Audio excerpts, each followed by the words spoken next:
বাপরে, গন্ধটা তো হেভি লাগলো বে। কি দিয়া ভাত খেয়ে এসেছিস রে ভাই?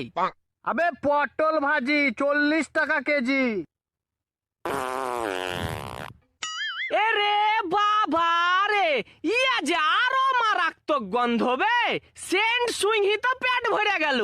তুই কি দিয়া ভাত খেয়ে এসেছিস বে? আবে পেঁয়াজ ভাজি বে, পেঁয়াজ ভাজি 150 টাকা কেজি। হ্যাঁ, পেঁয়াজ ভাজি দিয়া ভাত খেয়ে আসছিস? বাপ রে বাপ। ছি, বাপরে দুর্গন্ধ। কত নোংরা গন্ধ বে।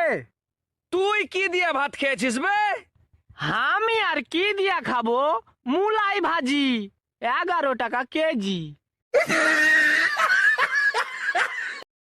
Likey